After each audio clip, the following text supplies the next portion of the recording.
Good day everyone. I will explain the first part of our Java program called Kiosk System.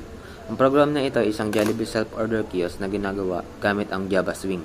Pinapakita nito kung paano pumili ng pagkain, maglagay ng quantity at mag-compute ng total order.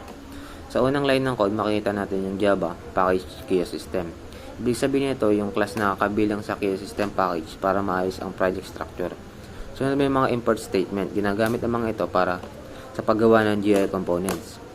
Pag-handle ng button action, tsaka pag-receive sa files, at paggamit ng hashmap para sa data. Pagkatapos ang class ay nag-declare bilang Java. Public Kiosk System Extend JFrame implements Action Listener. Dito yung JFrame ay ginagawang window ang program at ang Action Listener ay para gumana ang mga buttons kapag pinindot. Yung main method, ang unang tumatakbo sa program. Dito nililika ang object ng kiosk system at pinapakita yung window sa screen. Sa susunod na bahagi, dinedeclare ng lahat GUI components tulad ng labels, text fields, button, at text area. May dalawang importanteng hashmap, yung prices tsaka quantity fields. Sa contractor, dito binubuo yung buong interface ng kiosk. Na-asset ang size, title, at red background para sundan yung Jollibee theme. Nilalagay din dito ang mga menu items tulad ng chicken joy, spaghetti, burger steak, at mix and match. May button din na add to order na kapag pinindot, pinapakita yung order sa order summary. Hi everyone, tutuloy ko lang yung explanation.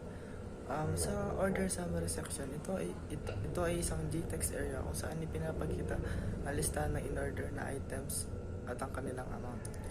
Sa ibaba nito, may makikita kang calculate data, print receipt, at reset order. Lahat ng buttons ay kinokontrol ng action perform method. Dito, chinecheck kung alin ang button na pinipindot at tinatawag ang tamang function.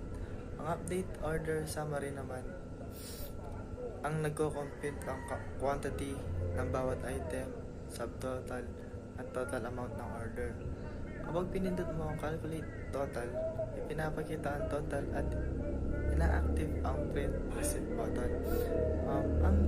Ang print receipt button naman po ay ginagamit para pumili ng file location, isave ang order summary, at ang total bilang ng text file. Ang reset order po, ito naman ay nagbabalik lahat sa zero at nilinis order summary para sa panibagong order.